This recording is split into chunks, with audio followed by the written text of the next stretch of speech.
Boy, do we have a crowd here for this big show for Dark Sun. Thanks so much, everybody, for watching and for tuning in, as it were. Chris Moneymaker has organized DarkCon coming in October to Knoxville, Tennessee, and you can find all the details in the links in the show notes here, all about that and about the Kickstarter and how you can buy tickets. But he came up with a great idea and said, why don't we get a bunch of these podcaster dungeon tuber types? You probably recognize a lot of the faces here. We'll play some Dark Sun. I'll just freely admit, it's my first time. I'm a virgin in Dark Sun, so I may not last very long. But with that, Chris Moneymaker, I believe you have something you want to share with everybody before we get started. All right. Good evening, everybody. I'm Chris Moneymaker. They're just going to be calling me Moneymaker because I've got another Chris in the group. I'm going to go ahead and share a short video that I did that's just going to kind of be an intro that gets you to where the party's going to start. So I'm going to go ahead and there we go. And right there. And share. And let me get over here real quick and make it big and turn it on. Okay, here we go. Among the stinking vats of Yurik's tannery, the Veiled Alliance cell receives their orders from their contact. Given a map, magic key, a small, Inextron argosy wagon, and the funds enough for 2 moons' supplies, they journeyed out into the wastes to find a lost treasure cache. Traveling by night, they were guided by Tasker, the Scorpion of the Stars.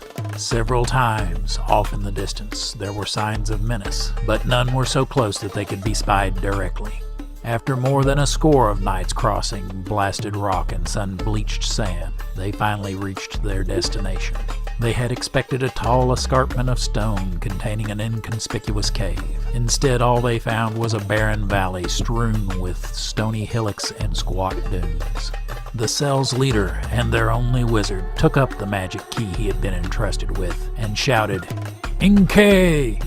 The wind raced in from the north, twisting and whirling until it snatched up one of the largest dunes and carried it away. Beneath where it had lain, a ravine now fell away into the shadows of the rock below.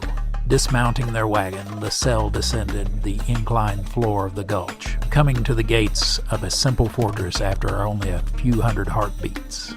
With this journey's end, our game begins.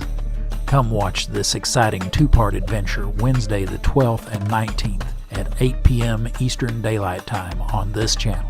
That's now.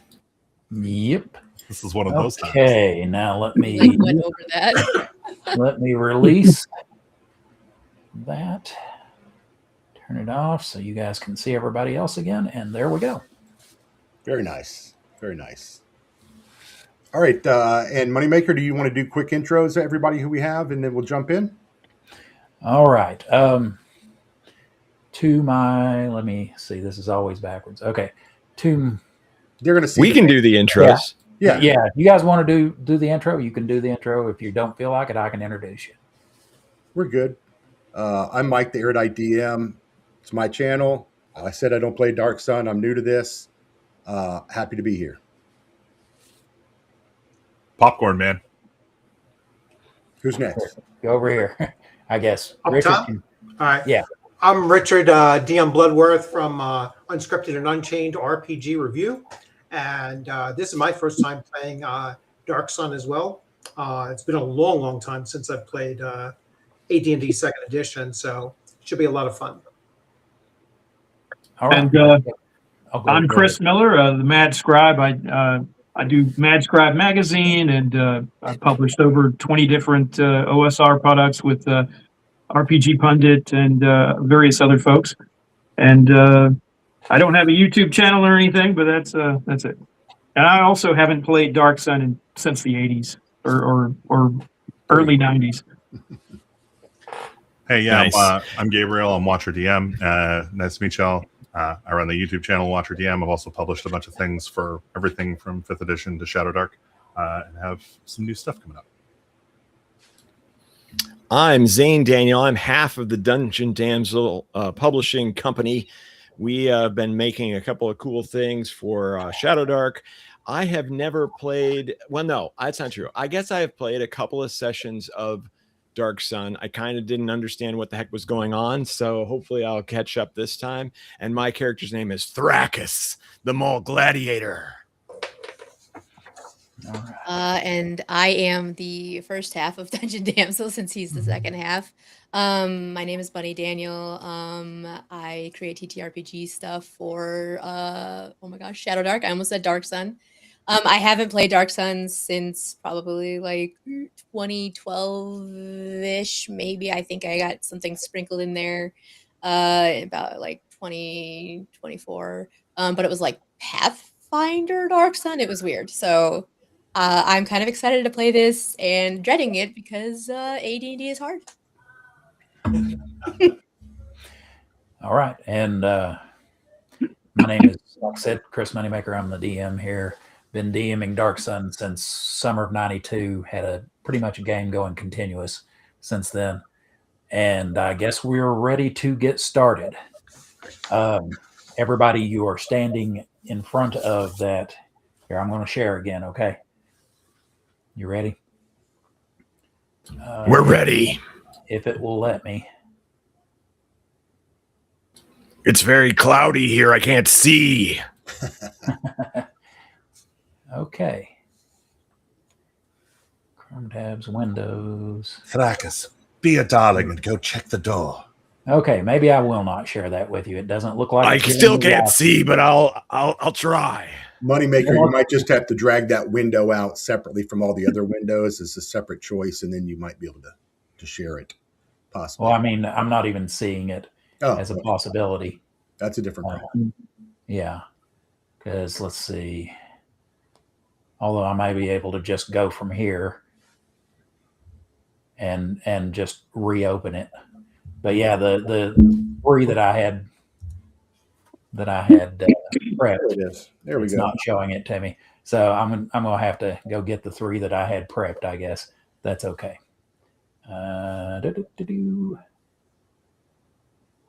What's a XXX file? You're showing your whole file. Yeah. Oh, this is just for this game. This is what bravery looks like, people. Yeah. Here we go. All right. Now, this doesn't look like much because it's like about a 10-minute drawing. But once you get down to the bottom of that ravine that I was talking about, you see a kind of an odd-looking little fortress with the walls that angle back and kind of a almost beehive-shaped entrance, old-fashioned beehive-shaped entrance with a portcullis. And then you can see keep and some other buildings peeking out from over the walls behind it. So let's go ahead and close that one down and unshare. You're good. It's down. It's down. Okay, good. What is the portcullis made of? It is made of heavy bone, like mechalith bone. So, which is, for those of you who hadn't played mechalith, is an enormous kind of. It almost looks like if you crossed a turtle and an armadillo, and maybe a sow bug, if you know what I'm talking about, a roly-poly. Kind of looks like that, about 30 feet long, about 15 feet wide, used as a beast of burden to haul large wagons and things such as that. But it's made out of mechalith bone, so fairly thick. I mean, their bones can be like this, but it's fairly thick bone, about 1.5 to 2 inches across. Mm. And it's just Which one of you's the leader again? I forget. I think it's kind of a democracy where I'm in charge. Never heard of it. Never heard of it. Thrakus, Before you would you do mind trying to lift the door? Maybe get Braun here to help you. You're both quite strong. I'm sure right? we can do it. This'll be easy. Oh!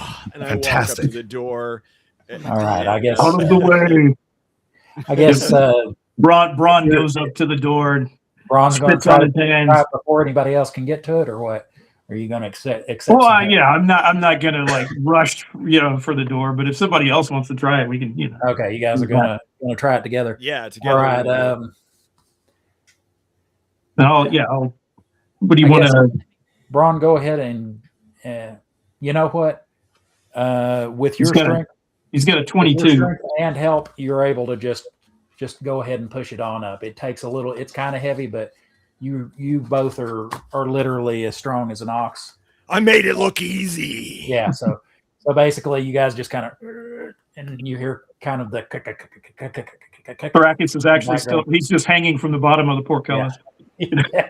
And you're able to kind of get it up and hold it up like that. Now you can still feel the weight on it, so you think that if you let it go, it's probably going to fall back down. But swiftly, everyone, while the beasts everybody are in the move. way. Yes, while they're holding it, I do a roll under. Yes, I elf under the door. Okay. So everybody going inside under while he's got it open. Yes. Yep. Limbo. Yeah. All right. So Knock everybody will actually walk through last as he's starting to drop the gate because he's only 3'9", and so very easy for him to do so. Got plenty of headroom. Yeah. Yeah.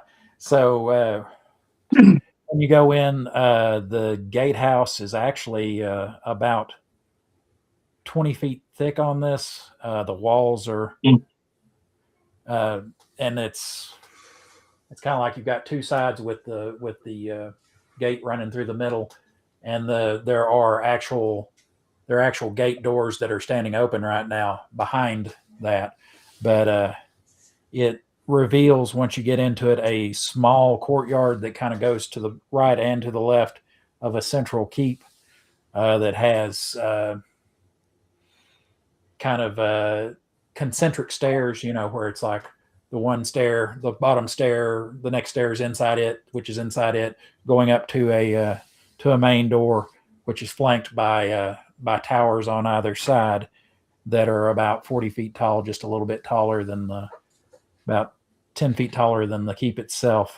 Over to one side, you can see a building with the door closed. Over to your, make sure I've got myself oriented properly, over to your left, and to your right, you can see it's kind of tucked in and around the keep. You can see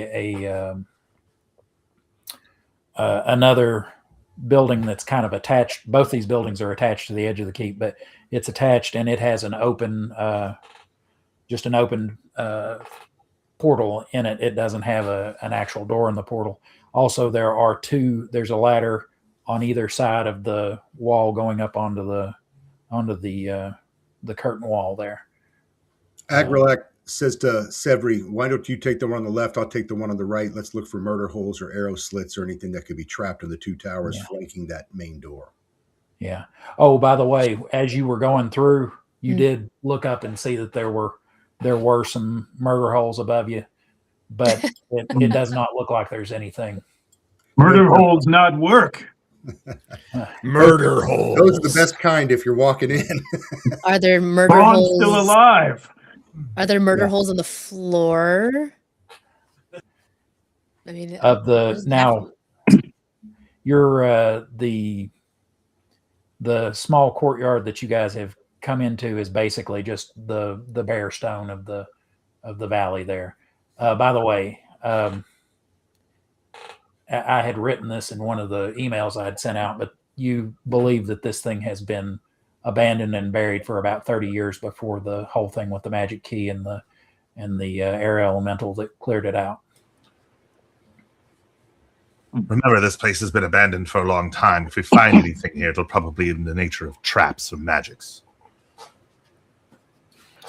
I sniff the air to see if I notice anybody new around here.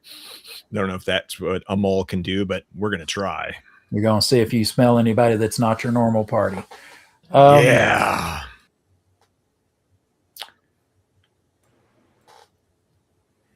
You don't.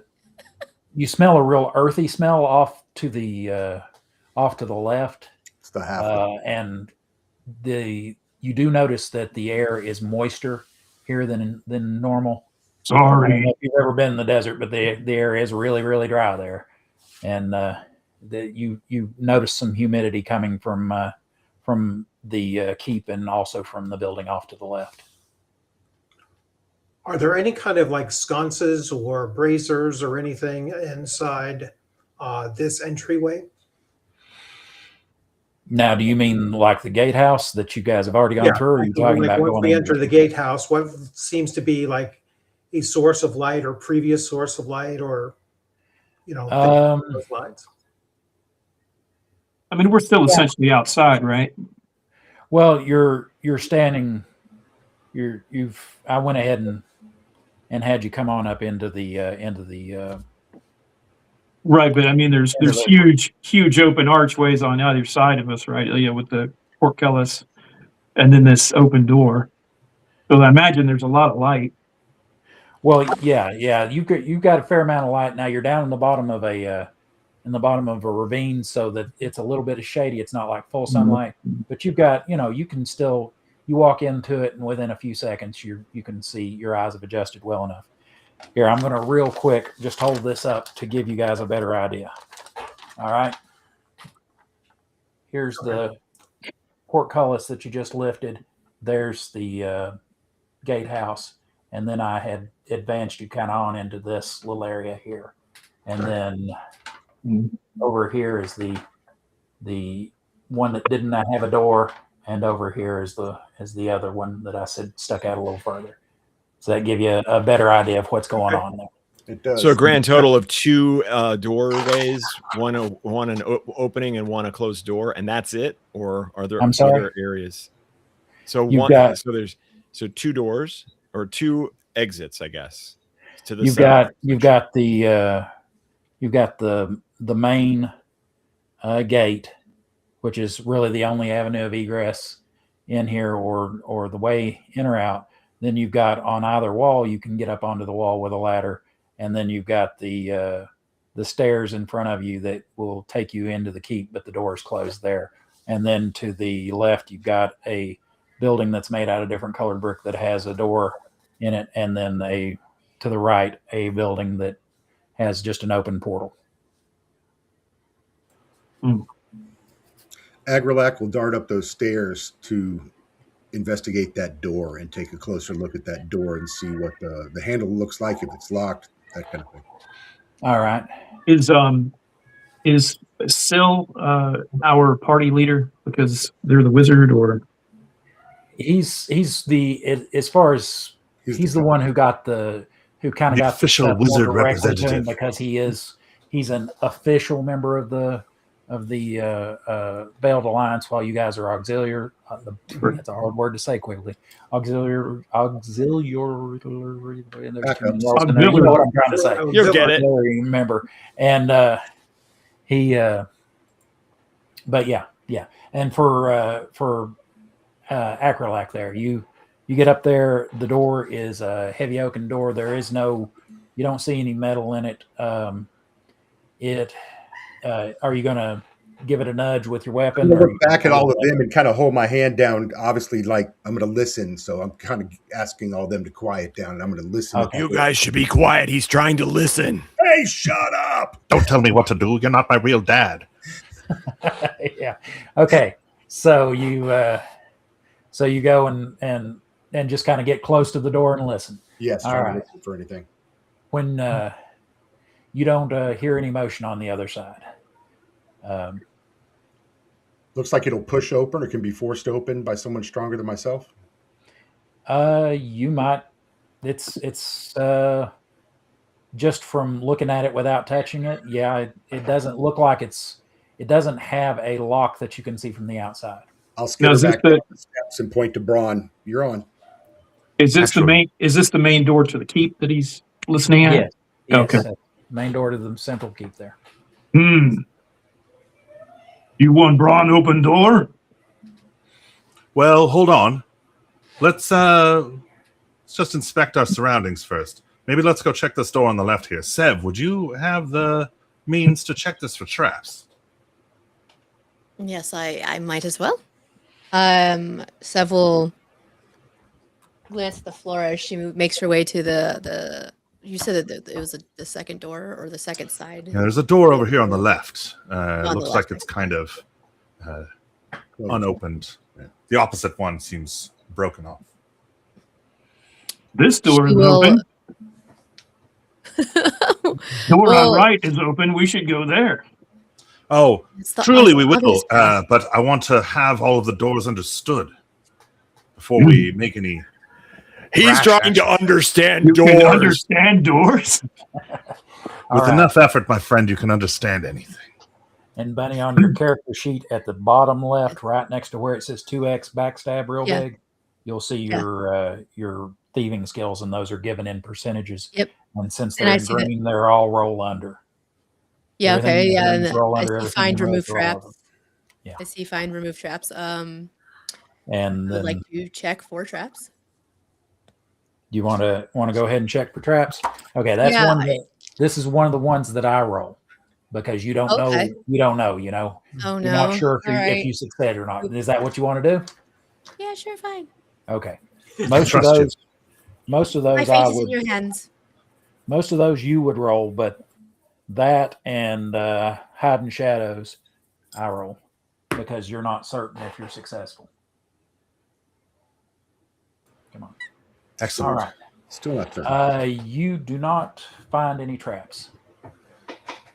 And there are no traps. Let's open this door and see Bron, what's behind it. Bron decides that he wants to know how to communicate with doors as well. So he's going to start putting his head to the door and talking to it. Now, are you talking about the main keep door? Yeah. Or the one she's messing with?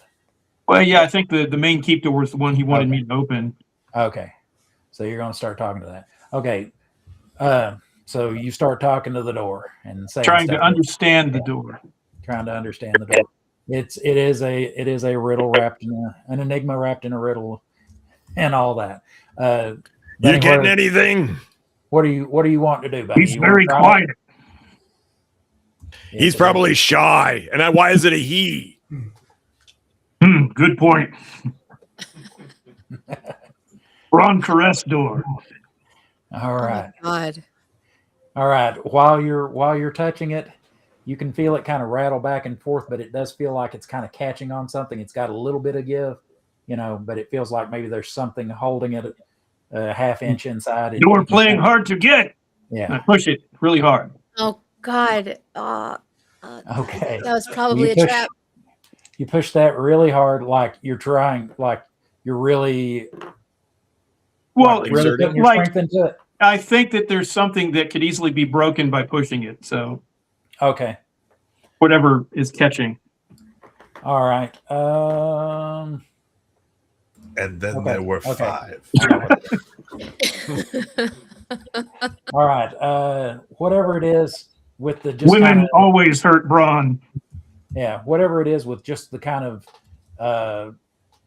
say 40% strength that you're giving it. I'm assuming that you're not like trying to just shove it Yeah. off of it. I mean, You're just kind of giving it a good. I give it a good, half giant push. I'm not. Okay.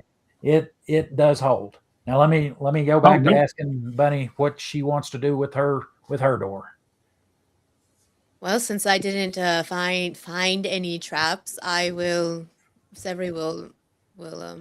Oh, no. No. You shouldn't be opening doors, even if we've checked. We have our menials for this.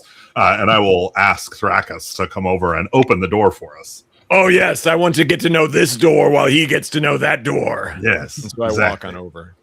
I just get out of the way. You're a delicate professional. You don't need to be risking yourself. So yeah, I just try to wrench the door open, whichever way it goes. All right. Give me a quick strength check. Should be really easy for you because you've got like a 19 strength. So roll under that. I got a 13. All right. You give it a good hard pull, and you feel a bolt or a bar inside break and fall to the ground, and it swings open.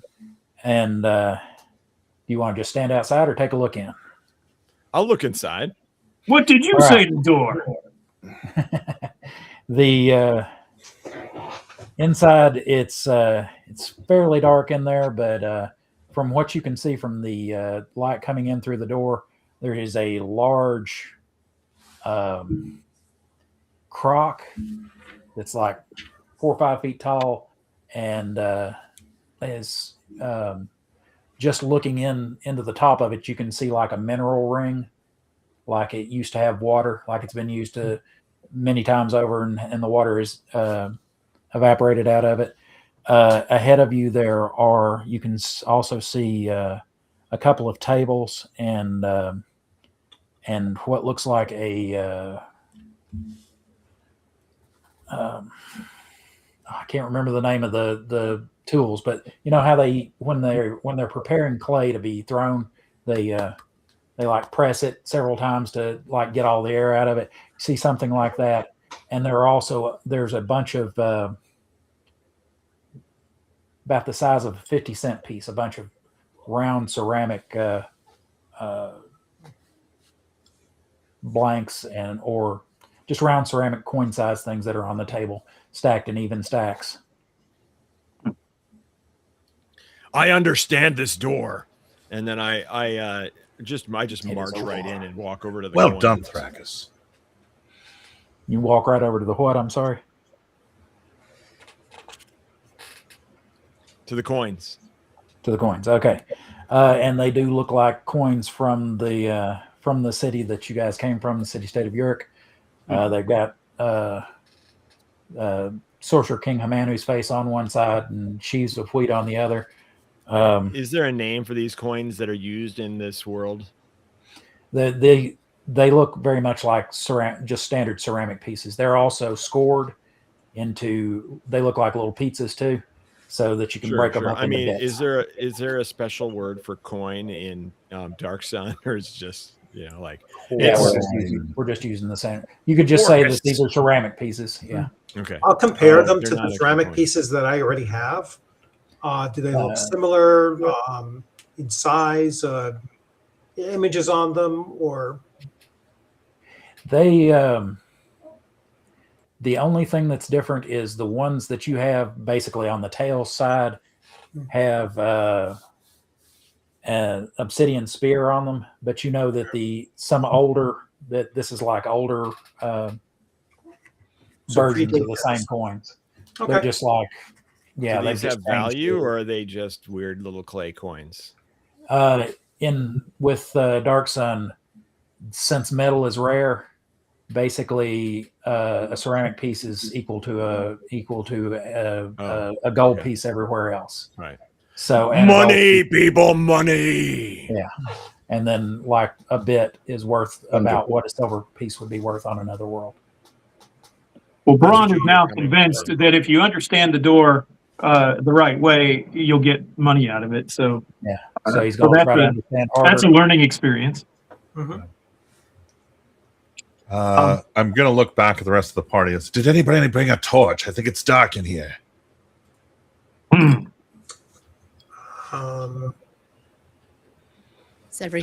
but in a room like this, there should be some kind of some kind of sconce or something. Yeah, if you look around, there is torches. There are some like tallow candles. Okay. like in a little bowl. There's a couple of those that are. Next stupid question: did anybody bring a lighter? Well, I'm a fire priest, so I can ignite. I can build a fire in this space, and then we can light up several. Yes. There's your fire. Fantastic. Okay. Well, I'm not going to make you roll on that. We'll just say that within 10 minutes you've got lit candles. Okay, cool.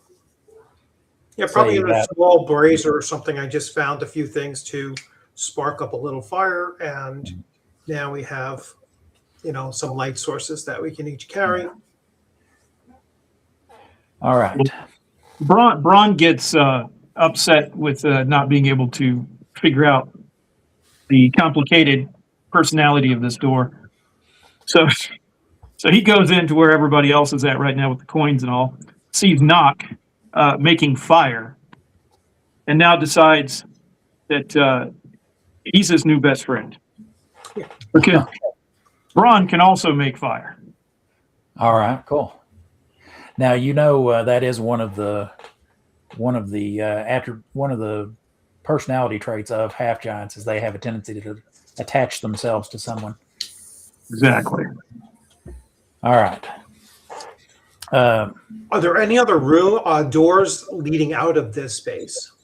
Out of this space, you see in the back end of beyond the table, in the back end of this one room, there appears to be a kiln door, but that's about it for this one.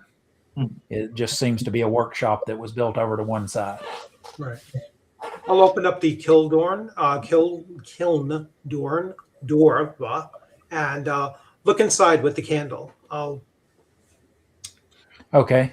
Anything looks like it was in the process of being baked? Yes, it appears that there were. That's now it's got all the stuff kind of stacked in it, because I don't know if you've ever fooled with a kiln, but you got to like stack certain things certain way. A bunch of stuff stacked in it, but it does look like there was a batch of coins being fired when whatever. Are they nice and like glazed and everything? These don't have the glaze on them. No, these weren't quite finished. As a matter of fact, if you grab one, it crumbles a bit. So it may have not had time to fully fire before whatever happened. Or they didn't continue to feed the fire, kind of thing. Did they show any signs that they were actually overfired, like they're burnt or anything like that? No, these do not. They look like they may have been underfired and just sat here for years, and now they've kind of dried out and they're brittle. So I will wonder out loud and say to the rest of the party, I'm still trying to figure out whether this place was abandoned abruptly or, over a long period of time or whatnot. It doesn't appear that anything was left with haste in here. Well, we are looking for treasure, so it probably is hidden. We should search this room up and down. It seems some kind of foundry or mint. Are there any other exits out of this area? Out of this particular workshop, no. There's just the one way in, and okay. We got some money at least here. Yeah. Isn't that enough treasure for you? Maybe enough treasure for you, but even for the Braun, even Braun with his low intelligence could probably deduce that if this was where they made money, they must have chests of it somewhere, right?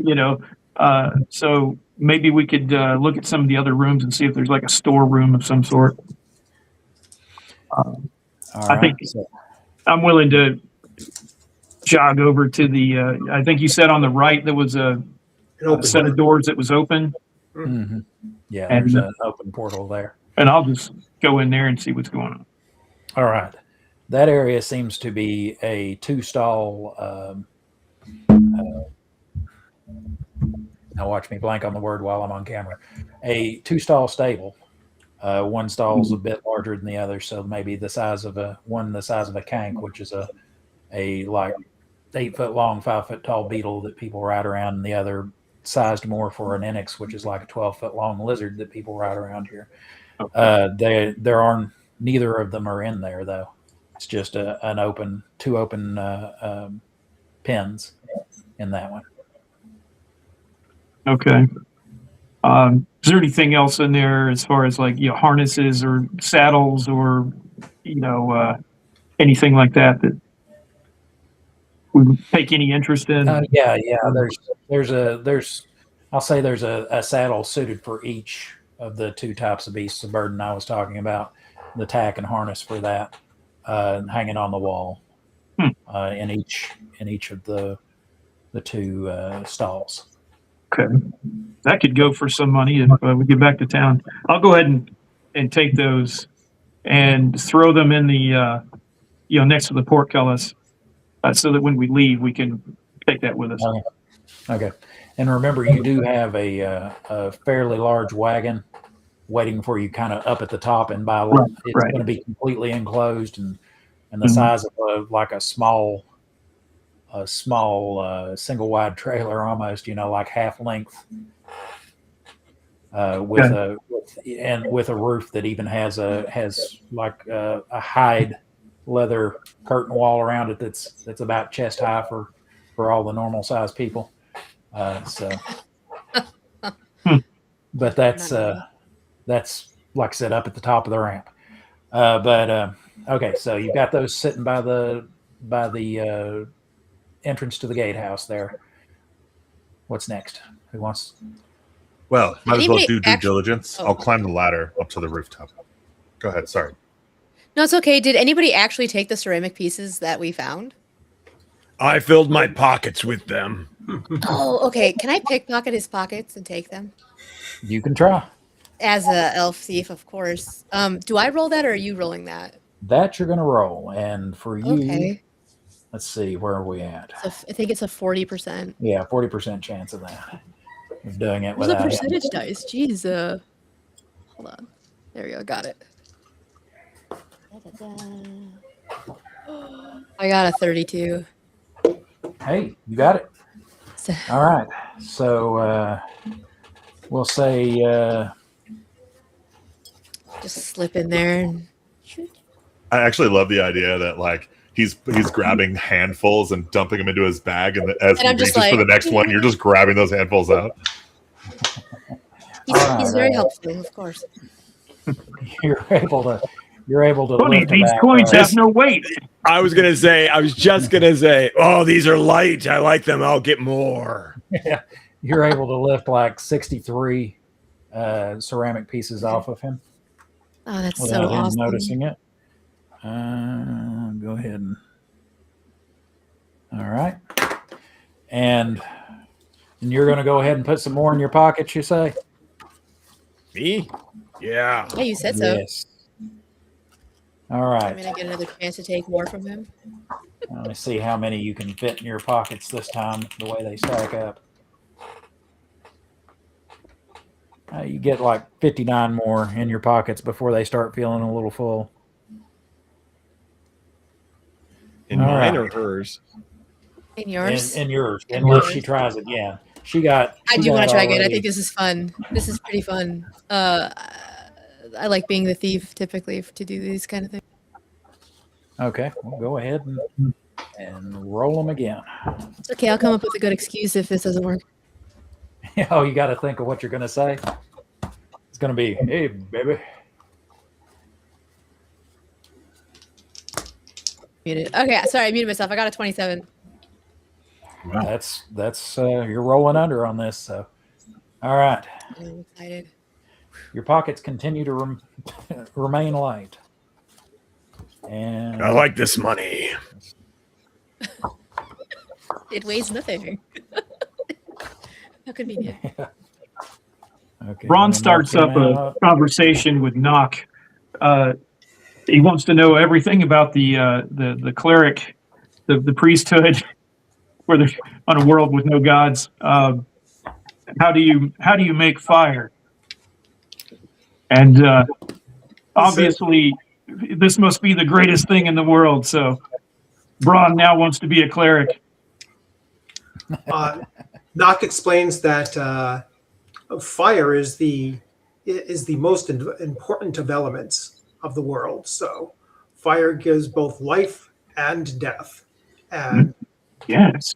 it is the most worthy of all elements to be able to control. He says it takes a long time to master, but I'm sure even you can master at some point. Braun just cross eyes and think, and sometimes fire comes. No, don't think too hard. You might have your brain explode. And what did you think of the great door when you were up there? It says, do you think that Well- we should try to go through that? Maybe. Do you want to burn it down? It might be a possibility that we might have to in case we cannot open it up. He says, although we do have. Braun is a fire cleric now. I will burn the door. He says, well, I could provide the fire for that. So- Let's go take a look. Braun goes over to the big door, Okay. lays hands on it, All right. and I'm going to begin molecular agitation. Okay. All right. So for you, that means you're going to try to roll your power score. Yep. And let's see, for you, that is you're trying to roll a 9 or less. I got a 10. All right. It doesn't, you just can't quite make it work. You He's know how it he's is. crossing his eyes and Yeah. sticking his tongue out and really trying to do everything he thinks works. And Yeah. It's like trying to make yourself go to sleep. The harder you try, it just evades you. Mhm. So you do feel like maybe you got like the Mr. Miyagi warm hands, but not enough really to right. to burn anything. All right. So Oh well. Knock, are you going to try to catch up with him Yes, and I will and keep give up. him a hand there? Okay. So you see him just kind of laying his hands on the door and just like think. But nothing Fire seems not to work. working. Could I assist him in some way? Perhaps. Oh, with, I mean, you could, if you wanted, you could do a bunch of stuff. You could hold the candle to the door. You could, but it's kind of a slightly dry rotted heavy wood. Which door are we looking at right now? I'm sorry, I main door. missed that. They are looking at the Okay, main Main keep cool. door. And what have we done so far to get it open? I've tried pushing on it. I've tried Yeah. pushing on it and tried starting a fire with my mind, which failed. Now, And to I be got it. clear, When you tried pushing on it he the way you wasn't would like- shove somebody, not like the way Yeah. you would open a door. Yeah, Oh, not just kind of push, but just kind of. Yeah. Okay, well then I'm going to try also to smash this door. I don't know Okay. whether I'm going to. Let's see. I think I can. I've got like a really good punch or something. Something And weird you like said that. that there doesn't seem to be any kind of a locking mechanism on this door. That's visible Well- from the outside, anyway. Yeah. Something jiggles when I move it. Right. I can hear something behind it.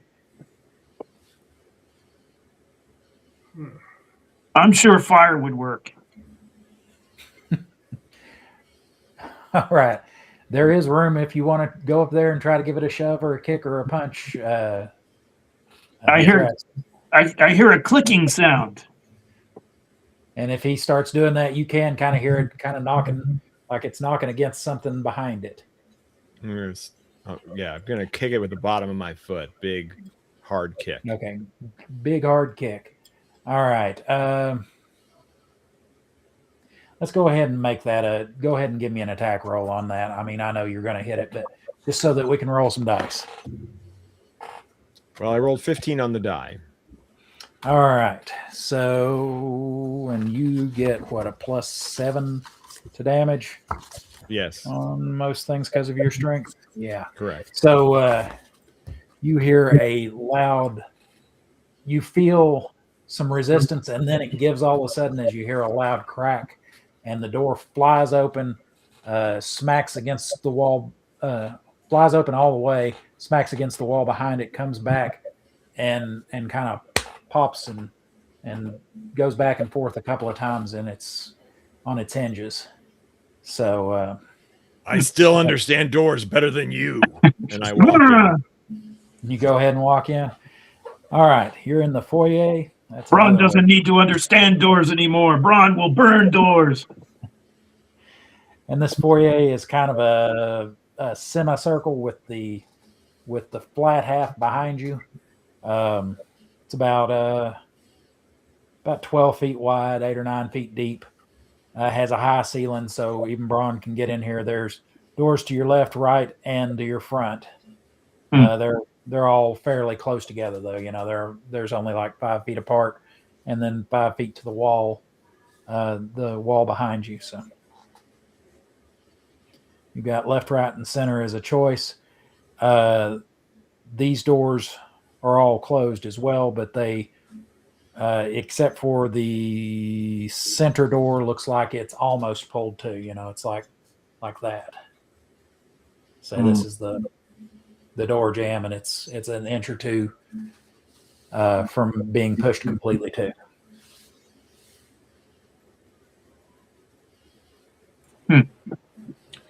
Well, let's check them. Yes, Sev, you did so well on the last one. Would you like to maybe Agrolac? You can check the one on the right. Happy Look to. for traps. Check them for locks. I'll jiggle the door on the one in the middle. Okay, let's go ahead and take care of Acrolac there. Mm-hmm. You're doing find and remove traps, right? Let's see. Correct. This is Now, in this room that we're in now, I assume there's virtually no light. there's a little bit coming in from the door, but yeah, if your character, if Braun is standing in the doorway, he does a pretty good job of casting a shadow over the whole room. Yeah. Does, I'm You carrying have the candle. tallow I have candles, one of though, those tallow found, right? Yeah, now Right. if you bring in He the still tallow have the candles, you're candle. okay. Yeah. Yeah, if you bring in the candles, then you're okay. Okay, you're actually a better trap finder than she is. I'll ask Knock if he's got an extra candle. It's not a yes, I have competition. several. All right, And I will light off. I'll light off your candle for mine. Okay, sure. All right, And I'll sit and hold my candle, and then try to mimic whatever Knock is doing with however he's holding his. Okay, so you're gonna And mimic how him. good is All my right. my halfling vision inside a space? The with just- halflings do not. Yeah, halflings Do not have have, normal okay. vision on Athos. But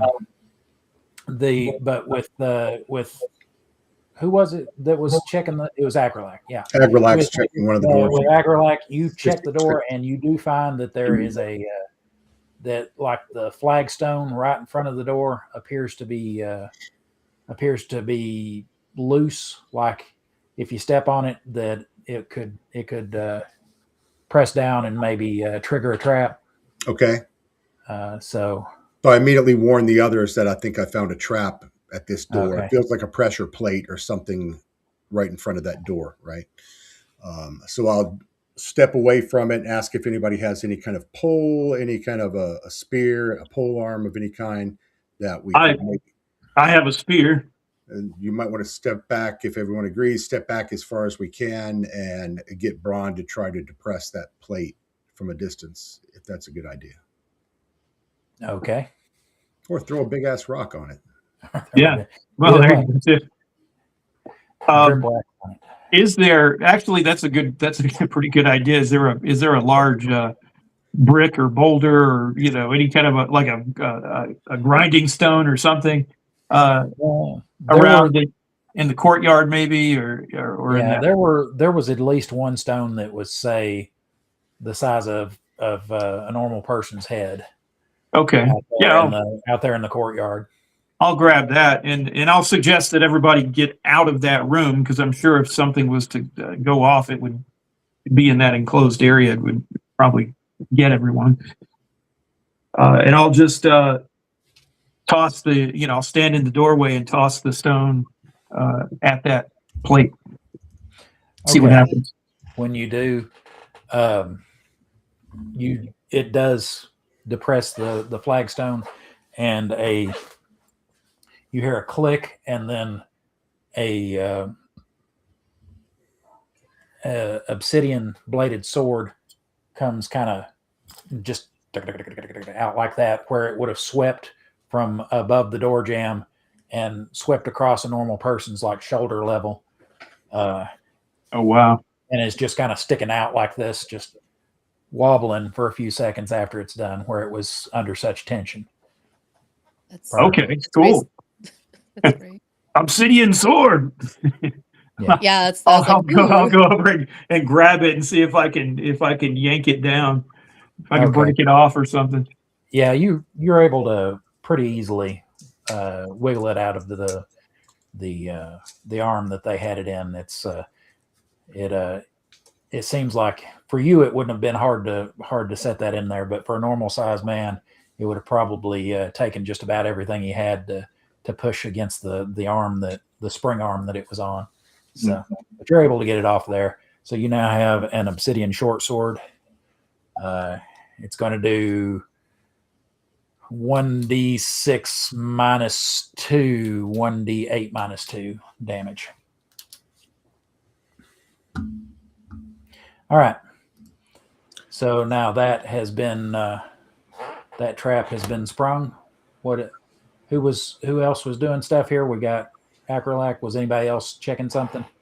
Sev, did you want to check the one on the left?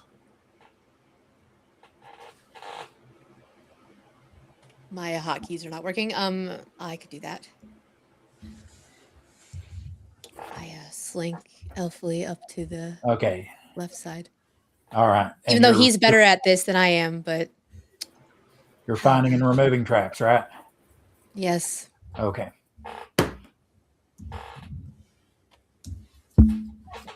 I bet that's a no.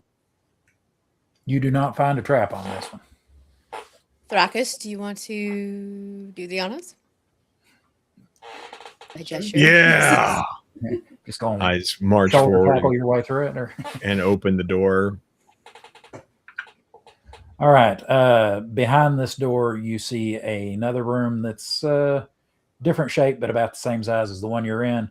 It has along the walls several pole arms and racks that are made out of wood and bone. They seem they seem to have seen better days. They've kind of rotted down here, dry rotted a bit. There are a couple of tables. There's a ladder off to your. Let's see. You went through the left-hand side one, right? There's a ladder off to your left that goes up, and you figure that probably would head to the tower to the right of the main door. But yeah, this appears to be a guard room where a few would be stationed. There's, like I said, some weapon storage. There's a chest or two. There's a table and a couple of chairs. I see chests. Agrelak leans over to Thrakus and says, "Why don't you throw a few of those coins from your pocket over there and see if it triggers a trap?" Okay, yeah. So Thrakus reaches into his pocket. Does he find any coins? He finds it empty. Sorry, buddy. I'm confused. I thought I picked up the coins. Perhaps you have a hole in your pocket. I didn't hear them falling out. They're very light. They were very light. Maybe they're sneaky coins. Yeah, they're probably sneaky. They probably just walked away. Maybe evil wizards did it. Yes. I don't like the those tone you're damn taking. defilers. I cannot throw coins at the chests. Well, just go and open them. I'm sure it'll be fine. Don't be scared. I thought you were a gladiator. Yeah. I trap's am closed not here. scared. I am doing what I was asked. You're scared of nothing. Touch it. You know, though, you are the type that checks for traps. This seems like a spot for you to do that. I think Agrelak is the better one for that one. I'll gladly check the chest for traps. Okay. Do I roll that or you roll that? No, that's one of those that. Okay. No, go ahead. Since there's. I wasn't sure. Yeah. Since you're not. If you failed it, you don't need to know. You know, it's one of those when you open it type of thing. So I roll it.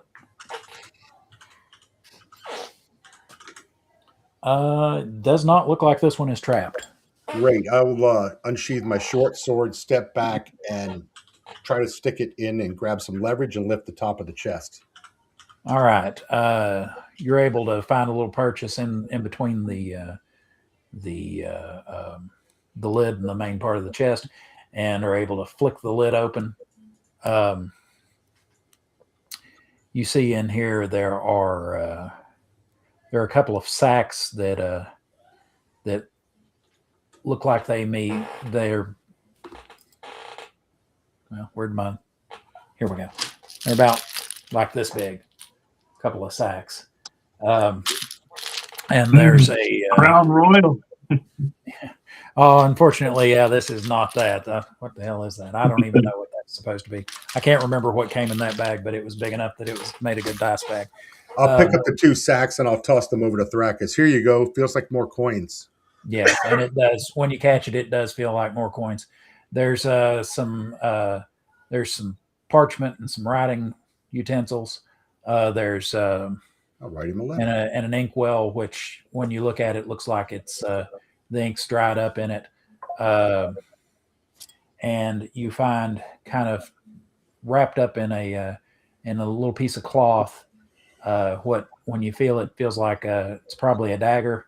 When you pull it out, you find you see the glint of steel.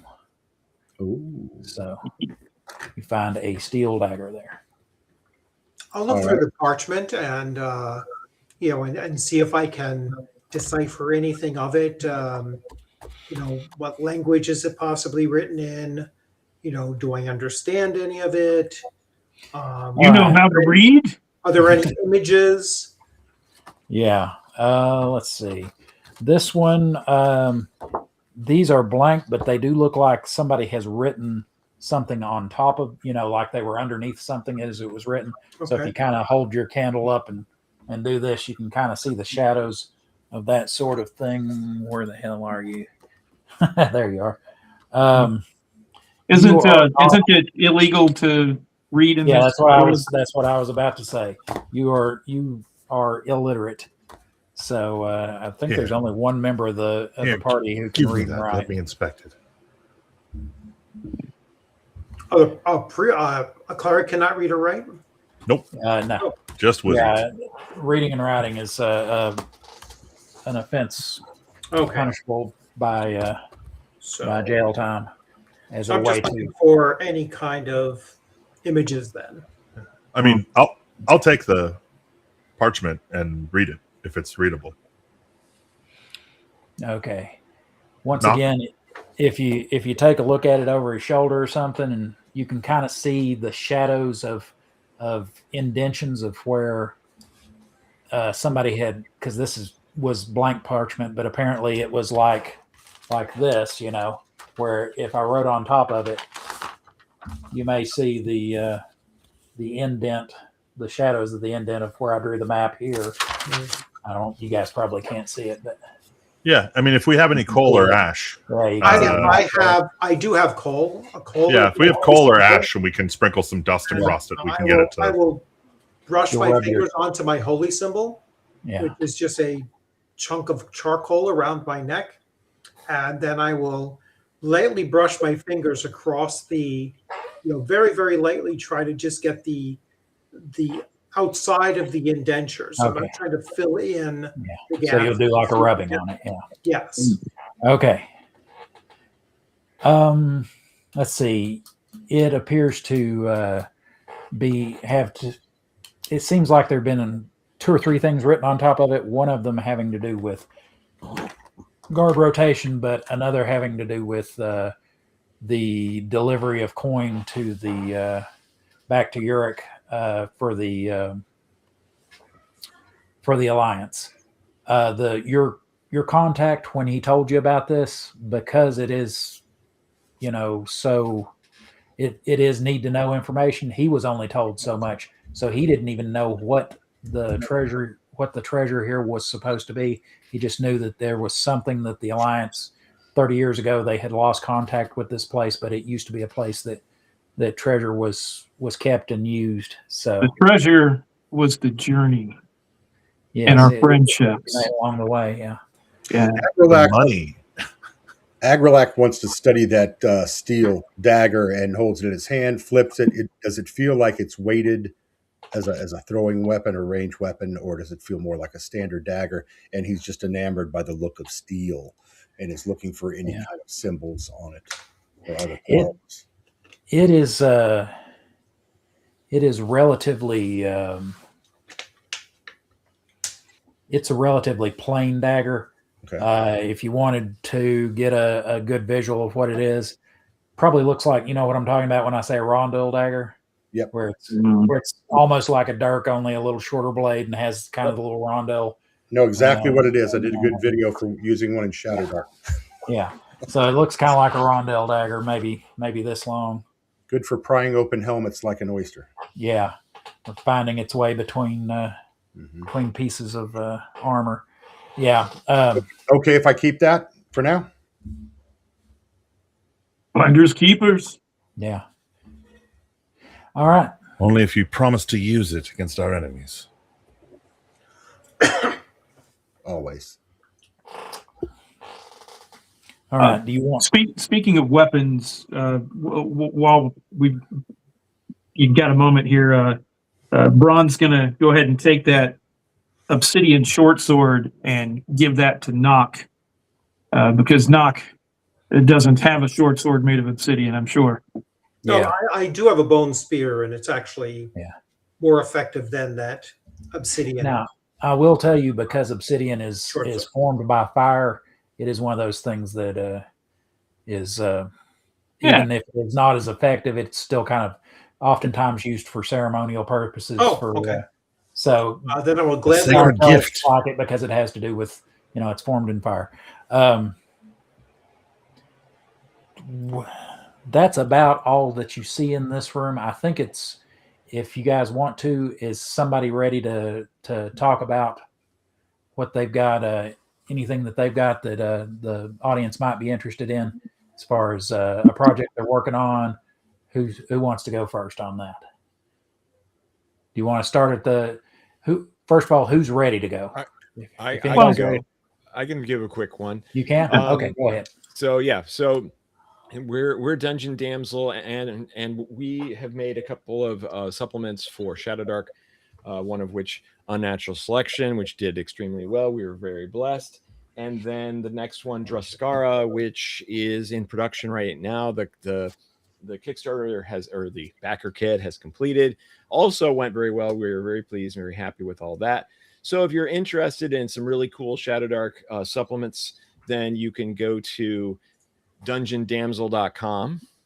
And also, if you're interested in watching more live plays like this, I'm the DM. We run a Shadow Dark campaign, Druskara. We're on 82 episodes, and you can watch that over at our The Dungeon Damsel YouTube channel. There. All right, cool. Nice. And so we'll do that again here in a few minutes. All right, who's you don't really, aside from the ladder going up and the door that you came through to come in, those are the only two ways out of this room, and you pretty much looked at what there is to see in here. That central door that had the trap on it, we never actually went through that door. That wasn't the central door. That was the right-hand door. Yeah. And, was it? Okay. Yeah, and you're right. We never went through it. So now that we've engaged the trap, we should totally go through it. All right. I will go. Would you like to understand that door as well? Yeah. Wait. Whisper sweet. Okay. Run. Tired of talking to doors. Doors are stupid. Almost working. All right. You guys are just going to go ahead, and since I'm going to open it. You're going to open it? Okay, good then. You go in, and this one, it just appears to be a cell that was housed 2 or 3 people. It has some low beds that have like grass stuffed mattresses with like rope suspension, with heavy bone frames.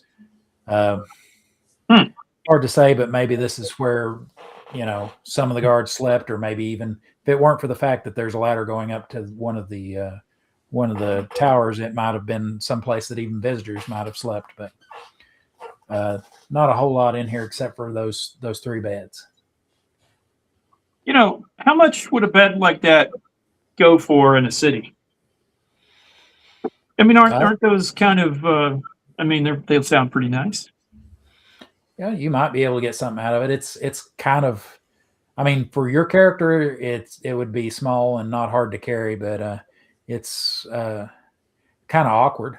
If you want to, I'll pile it up next to the portcullis as well. Okay. I'm sure that'll never come back to bite me.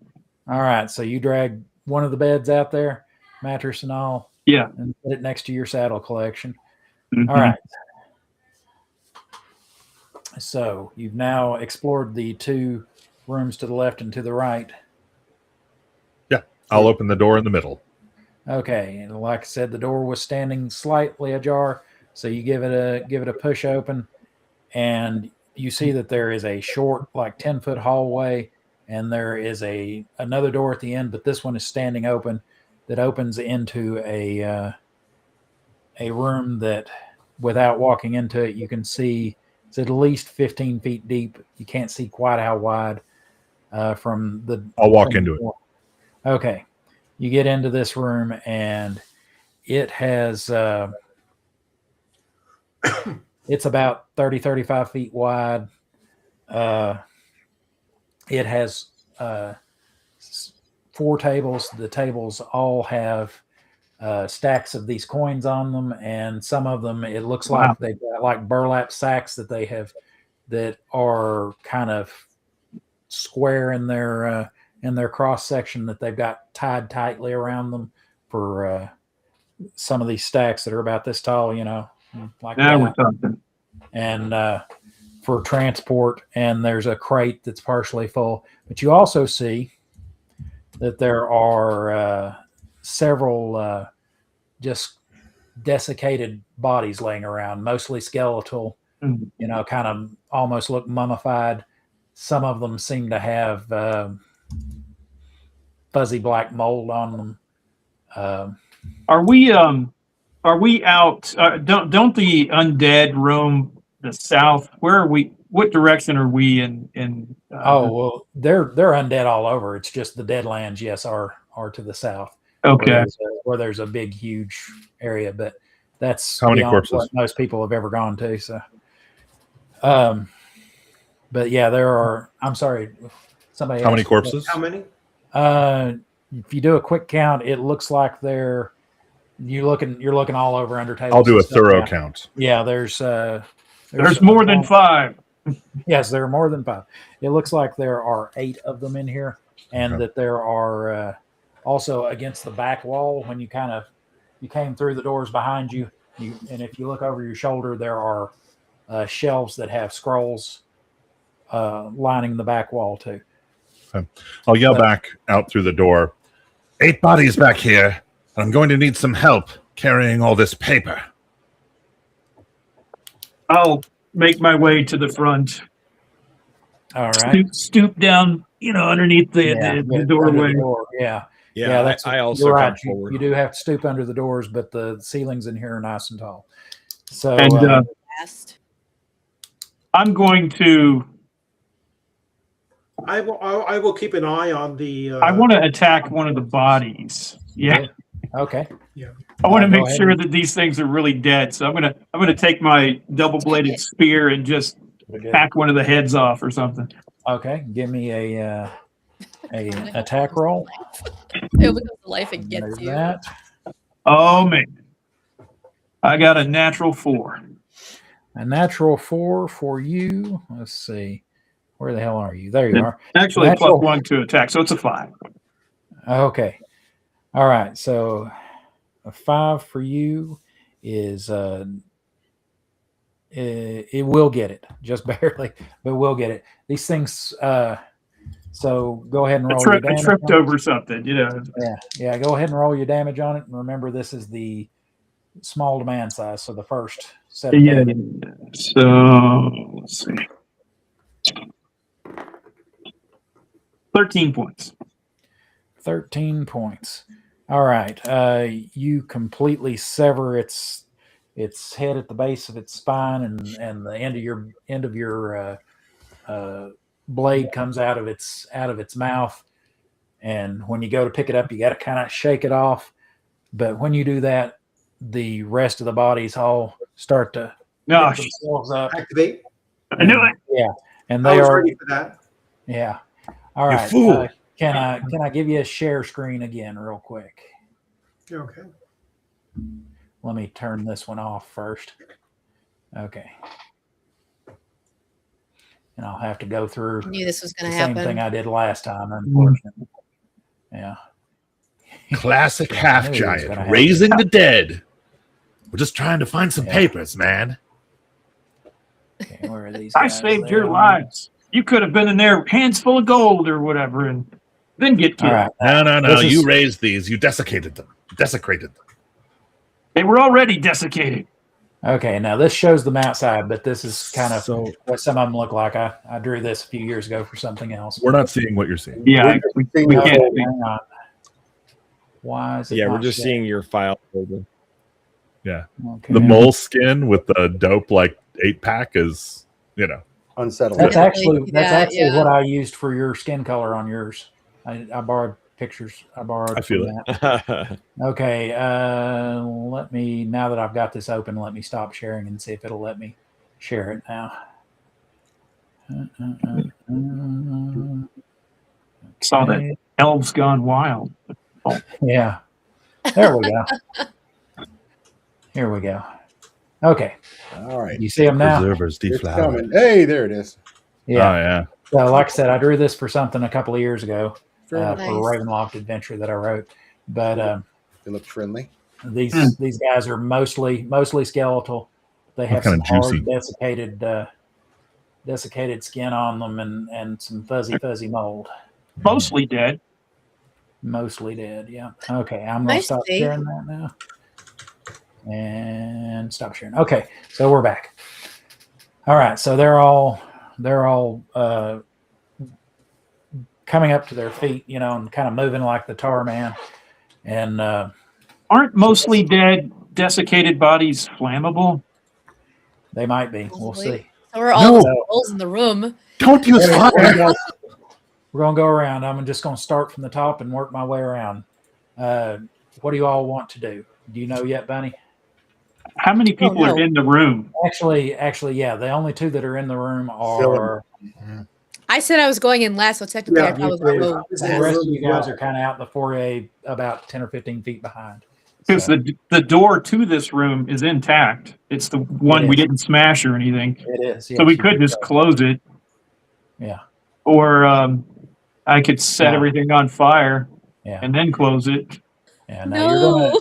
you're still gonna have to back out because you were kind of in the midst of them when you did that. So Sure. I'll have the two of you guys will be Well, I got a double-bladed spear. okay. So is that what you want to do this round? Yeah. I'll hack at him. I'll go ahead. I wrote this down, Oh, but I'll I'll do go ahead the and let the color guard deal with the just Hey, Braun, Go ahead and Braun, let you guys just know make how- sure Scylla's out of the room first before you. Yeah. sure. well, he's Don't gonna leave him, he's gonna don't leave have him to on the be- other side. Yeah. He's gonna have to tell me that that's the first thing he wants to do is get the heck out of Dodge, not fight, because he Well, was in the room when all this started. Okay. I'll start swinging in the sense that I'm I'm guarding the retreat of Syl. Okay, you're going to try to guard his retreat. Okay, Yeah.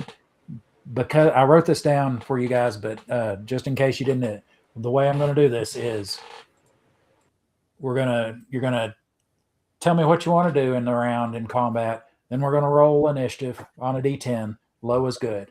Then we're going to go through initiative order.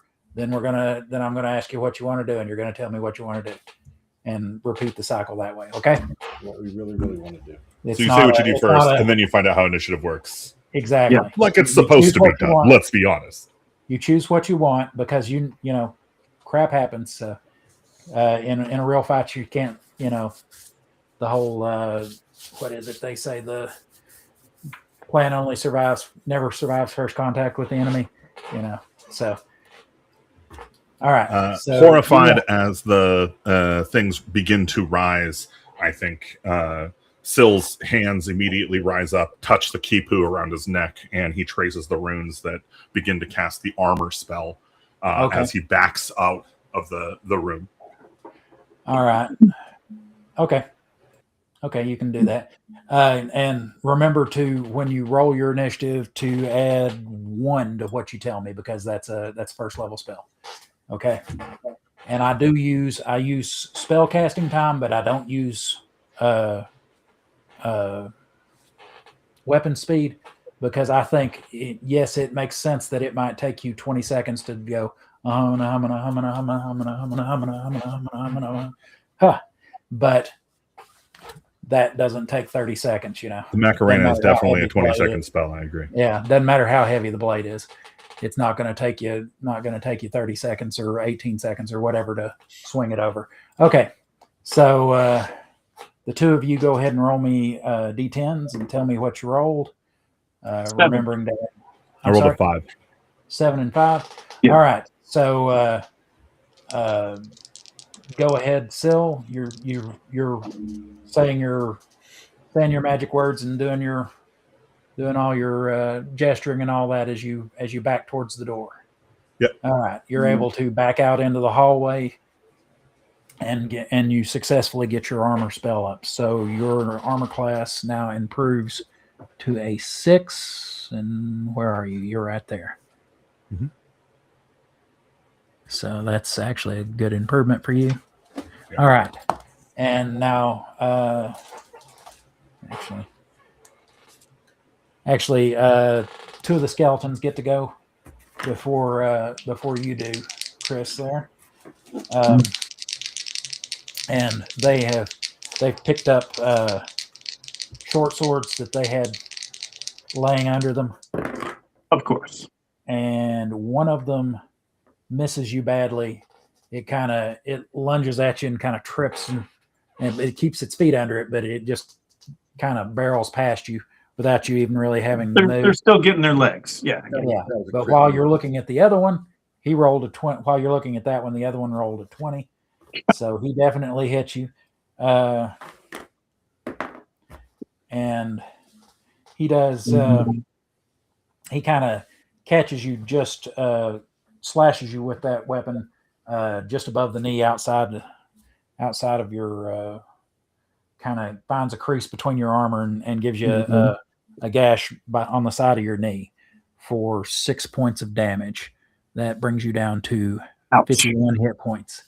So, all right. So that is the end of that round. Oh, no, I'm sorry. No, then I got too excited. Yeah, you go. Let's see. Yeah, so my idea was basically just to be swinging both sides of that staff, kind of in a way to guard his retreat. And since he's already out, okay. I guess I can. Since I already called what I was going to do, I'm going to go ahead and attack. Yeah, since you were already doing something that was pretty aggressive anyway. Right. This being the first round, so I get one attack. Yeah. And I'll go ahead and roll that. Let's see. Got a 19. A 19 will hit this. Go ahead and roll your damage for me. And let's see. He's a human-sized. Yes. 16. All right. You were able to come up, as you're swinging around, you catch it right in the crotch with the blade and bring it up to about its sternum, lifting it off the ground and kind of give it a toss across the room as you finish your swing and just shatter it against the wall. Nice. All right. Now, the rest of them start to descend upon you. The other two that are, the other two that are remaining here, because you killed 2 and 2 have attacked already. They both, because of their size, basically, they're going after your thighs with their blades. They both hit. And they both just stab in maybe 2 or 3 inches and kind of give you a little twist, but it's nothing too terrible. So you're getting, you're taking 6 more points of damage, bringing you down to 45 hit points remaining. All right. And now that is the end of that round. Okay. So at the beginning of this round, everybody, with the exception of Braun is in the is either in the short hallway or that's leading into this large room, or is in the foyer behind it. So, what do you want to do? He's like, close the door. Let Brian finish it. How many of the, whatever they are, skeletons still remaining? All right. From what you could see over the kind of through his legs, he took out 2 of them. So there's about a half dozen left. I'm going to try to turn them. Okay. So, All right. So well, hang on just a second. We still gotta do initiative. Okay. Right. Anybody else want to do anything? I'll run in there and grapple one of them. Okay. He's like, you ain't turning. You ain't going nowhere. You're here with me. Exactly. Yes. Yeah, I was gonna say. Okay. Anybody else want to act? I mean, you're Chris. You're in the midst of them, so I'm assuming you're going to attack back at whatever they do, or you want to back out? Yeah, I mean, in his little squirrely brain, I kind of had an idea of taking the body of the one that I decapitated and swinging him as a weapon, by his legs, maybe lighting him on fire and doing that. But I think it would take too long. So we had something aside from the fire. We had something like that. Only we had a wheelbarrow or something. Yeah. And so, I think I'll just continue attacking with my spear. Yeah, you might want to check under the albino. Attacking with spear, grappling, turning. Anybody else want to do anything? Or are you gonna? I'm staying outside with my bow. Let the big boys handle the. Yep. I'm gonna let the warriors do the warrior thing. Okay. All right. All right. So as I'm backing out, I'm going to say, yes, Braun, crush them, but no fire, and look out for the paper. Okay. Yeah.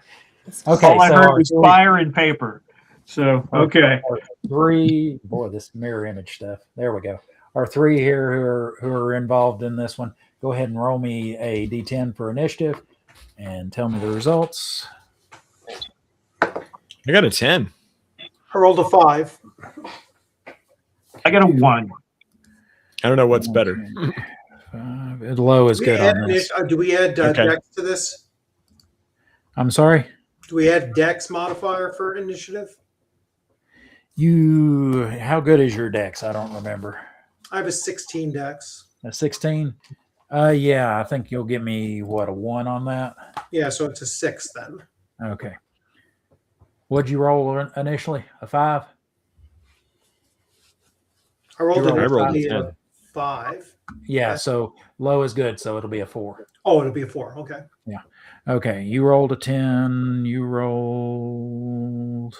I have a 15 dex. I don't know if that's enough to lower it, but I don't think unfortunately, it matters. 15's not it. It's just shy of it. Okay. Most stuff to Not really that start to get the good stuff. It's 15, 16, depending on the score. Okay, and what'd you say, Braun? I got a 1. A 1, and let me. Why am I looking past it? There we go, and a 4.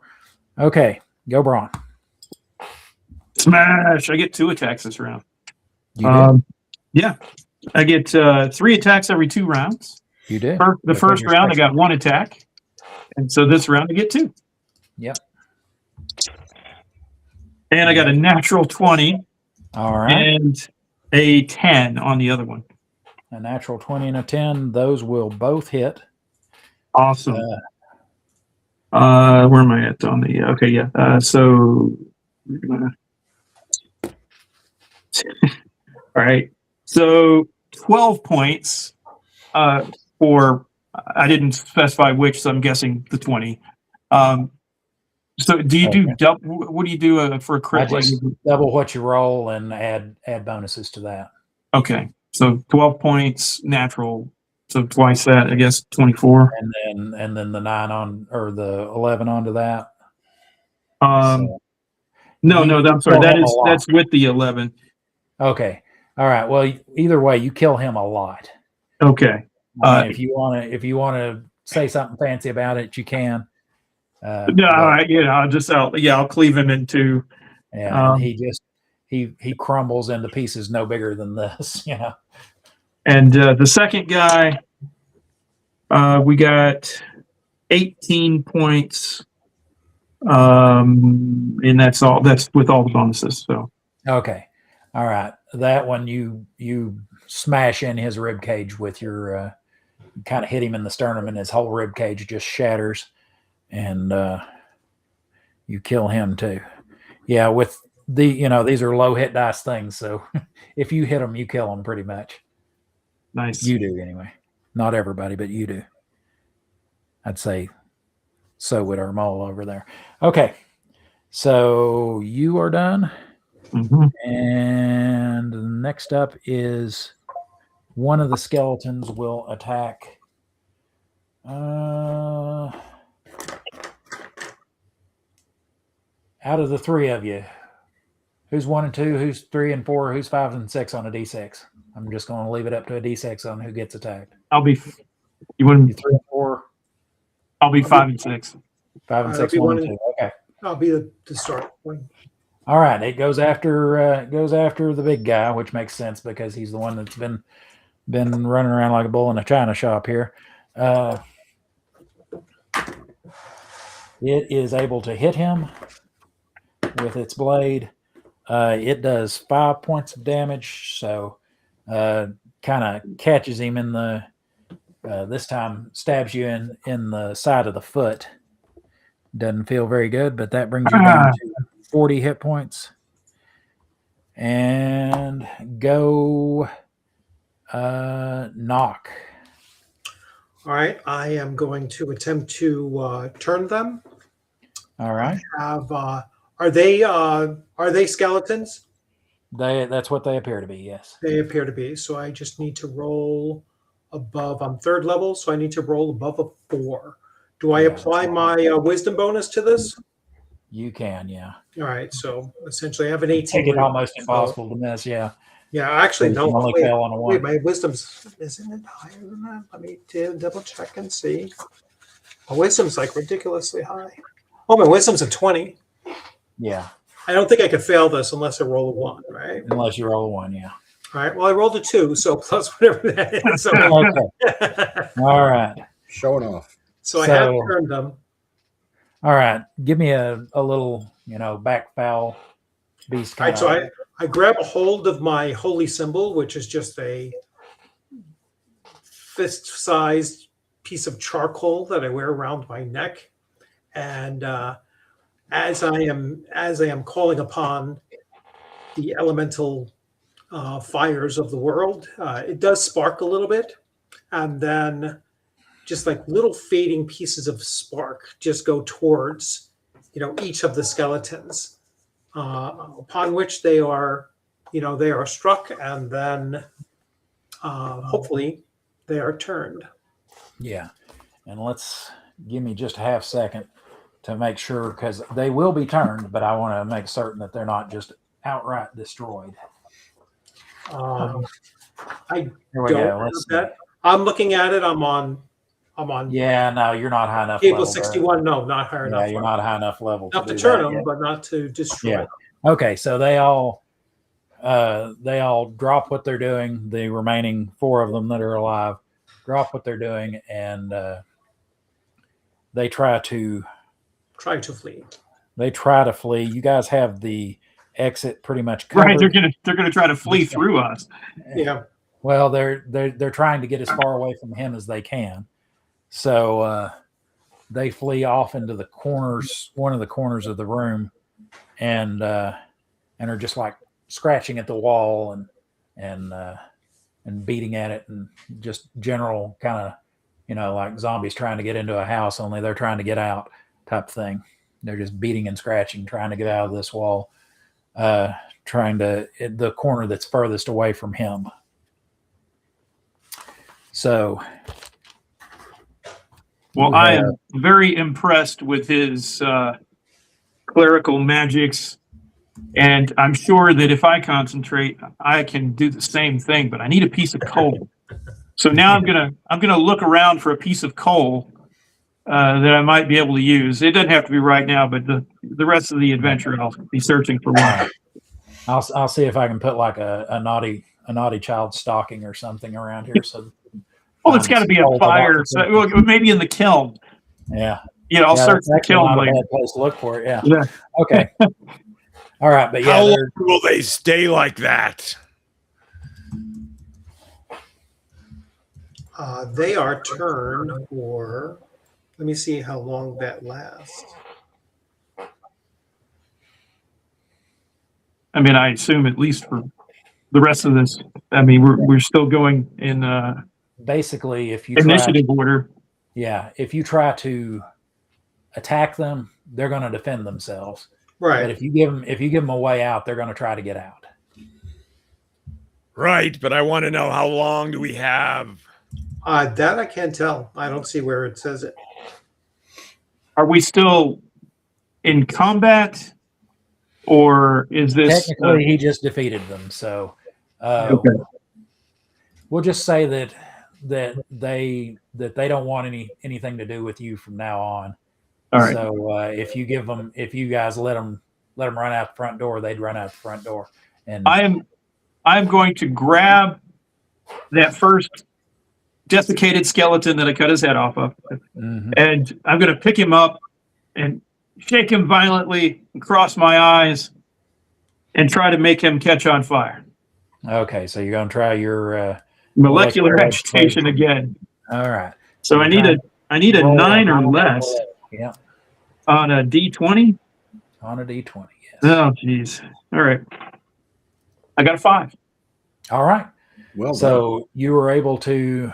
I think you would fall into that first category of stuff, of parchment and dry grass. So he starts to ignite. You start getting little flames around him, and the little flames shoot out from around your hands. I think I have to, if I read this correctly, I think it takes 2 rounds before he actually catches on fire, right? Things that are ready, things such as dry grass and parchment, that's what I'm putting him in the same category. Okay. I think they ignite immediately. Yeah. All right. And so after he's lit, I'll take his body and throw into the corner with the other zombies there. All right. Maybe give me a wisdom check on that action. Okay. Try to roll your wisdom or below. I got an 8. My wisdom is a 9. Right. So you think to yourself, there's a chance that if I do this, which is attacking them again, that they may re-engage. I got you. You still want to do it? What about just setting the room on fire? Well, I'll tell you what. There's a wooden table in front of me, right? Yes. Have we taken these bags of money off of it yet? No, nobody said they did. Okay. I will throw the flaming body on top of the table. Wait, what are you doing, you idiot? I'll grab the bags of money and throw out the door and tell everyone to leave. Me, right? Yes. I catch the money, of course. He's like, money's coming at me. I'm like, oh, yeah, okay. Yes. Yeah, I'm gonna run in there and start swatting at the giant. Be like, "You fool! Put it down! Put that fire out!" And then I'm gonna run around the room and try and grab as much of this paper as I can, shove it into my tunic or whatever. I also try to pick up as much of the paper as I can as you see that he cares about it. He goes and then go and dump it on the flaming body. Okay, so you guys are gonna try to grab all that stuff up and at least take it out into the foyer. You should probably stay in here and make sure the fire burns. Good idea. Yes, stay with the fire. Be friends with the fire. Stay with the fire. I can also, if you can understand it. I can keep the fire burning as well with I do have an ability to create minor fires from 3 yards away at will. And I figure if the table is between the skeletons and the door and it's on fire, it's not enough to agitate them into combat. But then if they try to come at us later, they have to go through this fire. And they're flammable. All right. So I'll have to think about the chances of setting the building on fire. You're very smart. Hey, everybody, we should close the door behind and leave him in there. Okay. By the way, that cost you 7 PSPs, so you're down Yeah. to 30 until you, or 32, excuse me, until you rest again. Or no, excuse me. Yeah, never mind. Yeah. About Because there was 6. only one round. It didn't need a maintenance. Yeah. Okay. So now we've got a table that's catching fire with burning corpse on it. We've got you guys scrambling to get as No. much of the paperwork out as possible before anything potentially Yeah, spreads. if you have to, yeah. Sorry. And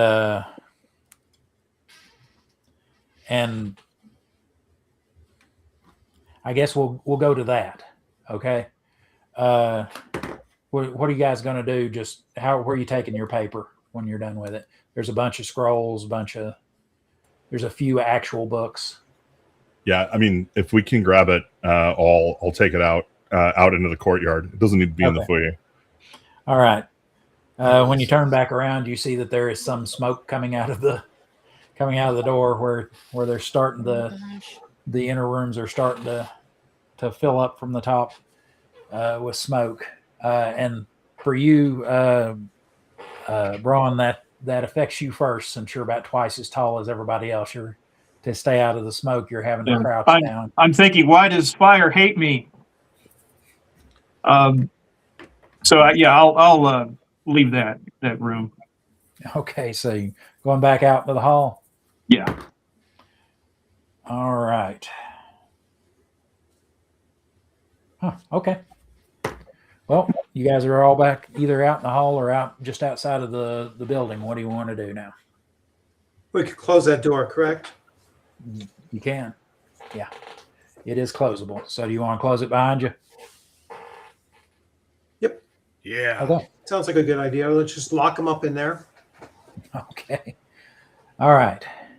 So now you're out there. There's outside the building there are a pile of scrolls and a few books. There's a couple of saddles, a bed out near the portcullis, and you guys are standing around out in the shade in the middle of the gulch that this little keep is in. Yeah. Does So I'm the team- desperately searching through these papers for clues as to what this treasure could be. I'm frantically trying to find information about telling me if it is flammable. Okay.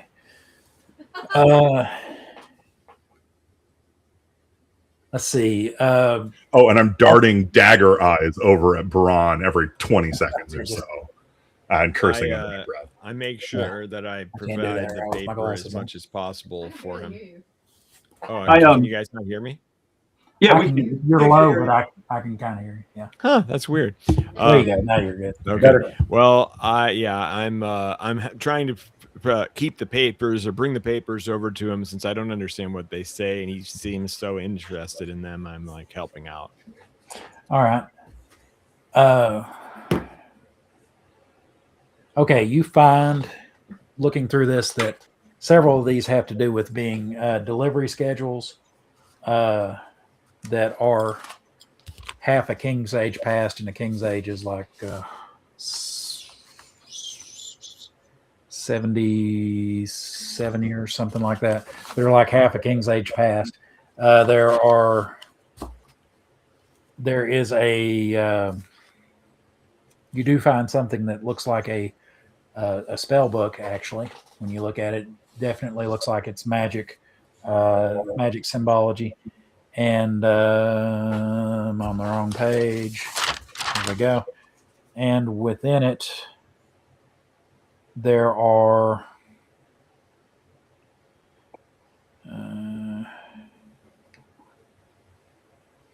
two spells whose titles are Stinking Cloud and Mirror Image. There is a map of another fortification. Give me just a second. Don't stare at my butt. I know it's tempting.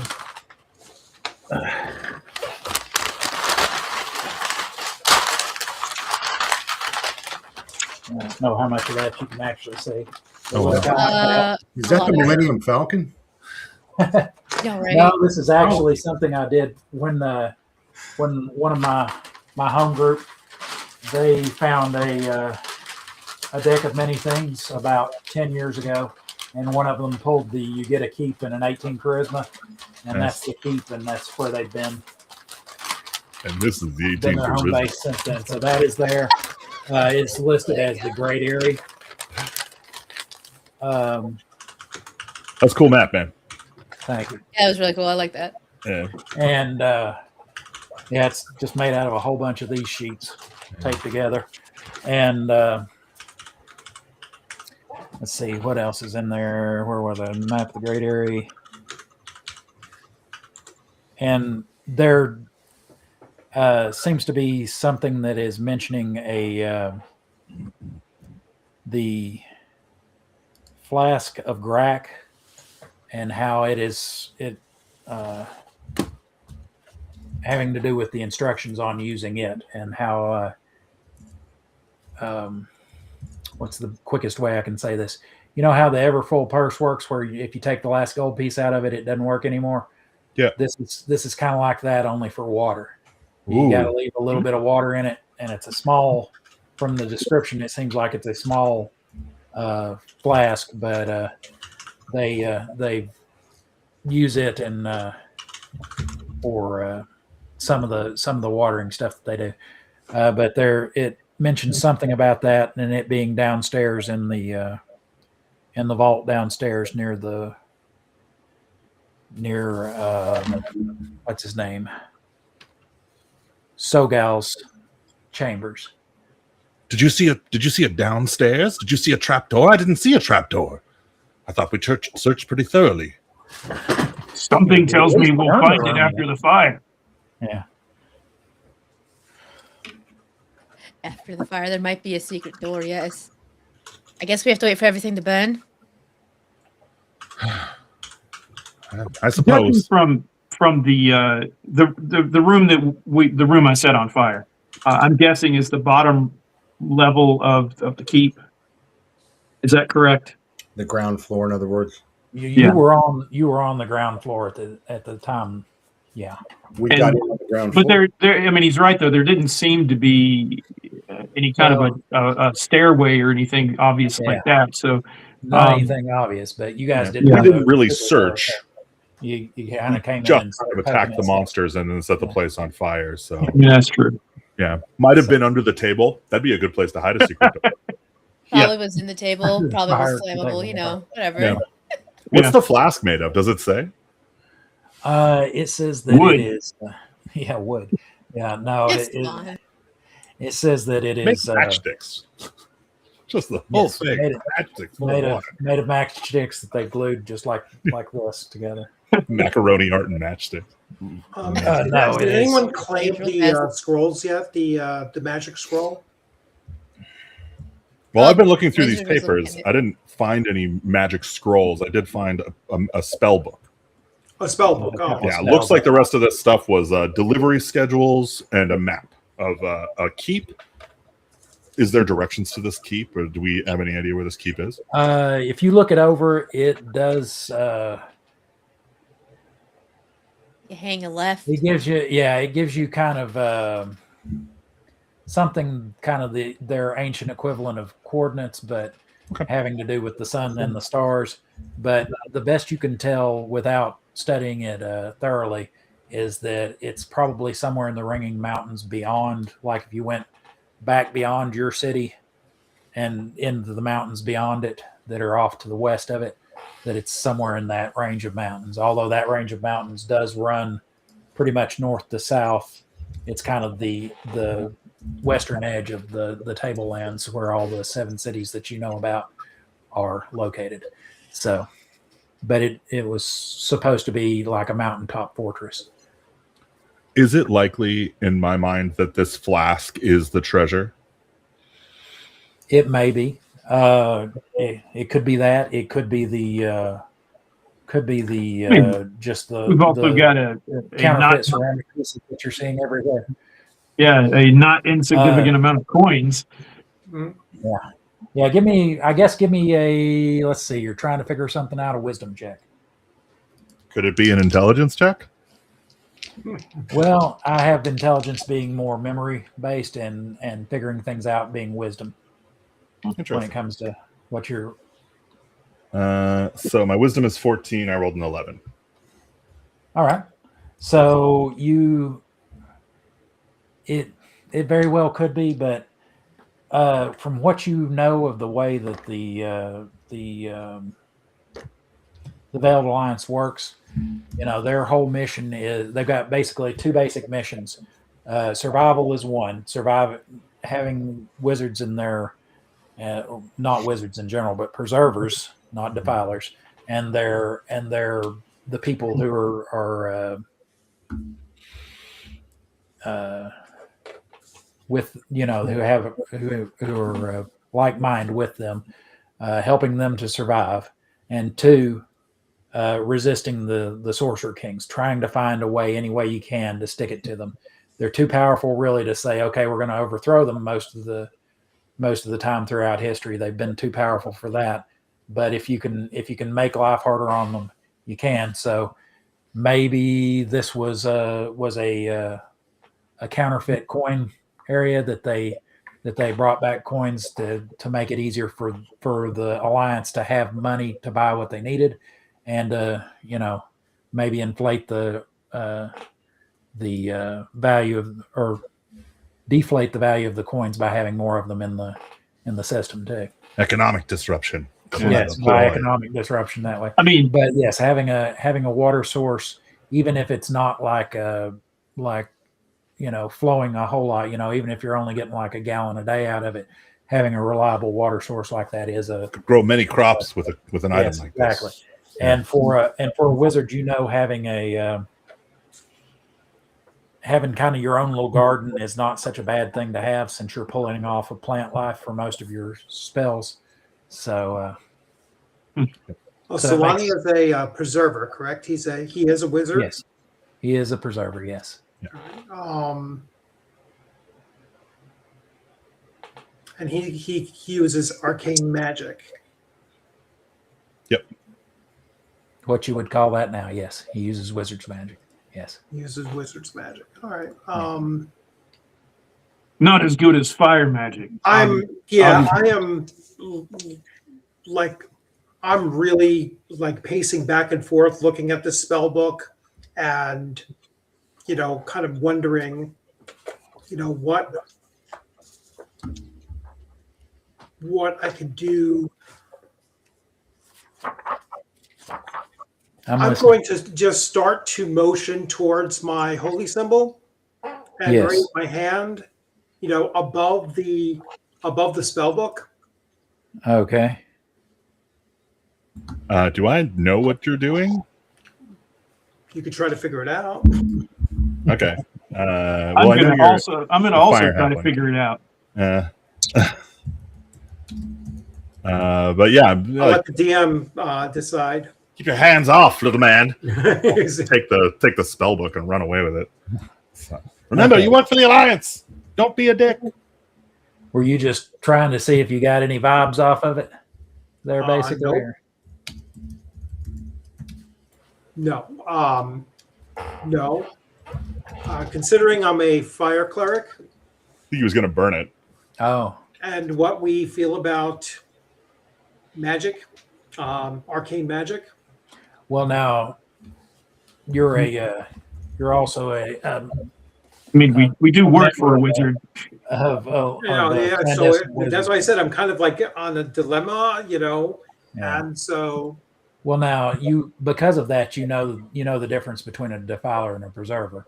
Yes. A preserver's he's gonna use some of the light force, but he's not gonna kill anything when he does it. That's why I'm still. Yeah, he casts a wider net, so he doesn't take enough to kill any of the organisms that he's borrowing from, while a defiler's just like, yeah, give me. But yeah, do you want to try to do that? Well, if Solani wants to try to figure out what I'm doing. I mean, I'm not going to even take a chance. If you start looking at this thing sideways, I'm going to grab that book and run. Right. Yeah. That will be And enough I, for me to Burn the receipts. Those are illegal too, you know. control I tried- my, I tried to control my roll- hand. I tried to roll my wisdom to see what was going on, and I didn't figure it out. So, Okay. And so I'm just like, picking oh, I'm just picking my nose or something over here. Yeah, if I see Okay. Solani grab a hold of the book and step away with it and everything, I will hold my hand and not let him I'll set try fire to to it. start a fire. Okay. All right. Well, so you guys are after a while, you see that the smoke that is seeping out of the central keep seems to slack off a bit. Hmm. I take I'll, out a ration and start. I'm gonna eating. go open the door. You're just eating. You're just gonna sit and eat. I'm gonna open the door, obviously letting a Air lot it more out. oxygen, in. And it flares But- up again. No, but, yeah. But I'll Okay, open the door I'm to see what's I'm going definitely pushing him in. Okay, you don't give him a shot. Face to the door. Yeah, When Yeah, when he leans try over to look pushing- in, you're gonna give him Try a shot pushing in a the butt. giant. yeah. I tried pushing a half giant. Okay, so everybody just decides to put a shoulder up against his butt as he leans in. And all right, you guys So- stumbling forward. Give me a dex check to make sure you stay on your feet real quick. All right. Oh, him. I failed that. All right, so you go kind of sprawling down the hallway and into the head first through pop the door open and you see that the table is smoldering, but because the floor was stone and the ceiling was high, it didn't really catch much on fire outside of the table. Give me just a second. So the heat coming out of there Seems isn't that all so extreme. all four of the undead in the corner did catch fire though, but they were close enough. And they're now Awesome. just smoldering ashes. I'm sorry, what'd you say there, Zan? I said so. There's not as much heat coming out of there. The whole place hasn't lit up. Yeah, the whole I rolled to see if it'd catch the building on fire and it did not. So you guys gave it okay. long enough, and that's just Well, a since- smoldering mess now. Since I'm now on my hands and knees on the floor, I look real quick. Is there like any indication of a trap door, or, like a cellar door or something like that? On the floor? Yeah. Let's see. You look around for how long do you want to spend looking? Just one round or something. One round.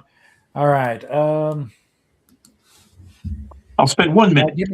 Give me a wisdom check. In this case, 1 minute, 1 round are the same thing. I got a 4. Got a 4. Okay. My wisdom is a 9. Let's see. You find what looks like along one wall. If you're facing away from the door that you came stumbling through, it's kind of over near, like about 5 feet away from the corner that the undead were in, which was over on the extreme right hand side. You Mhm. find what looks like the wall doesn't go all the way to the floor. There's just like a little 1/4-inch gap, about 5 feet wide, right there. So the wall doesn't go all the way down.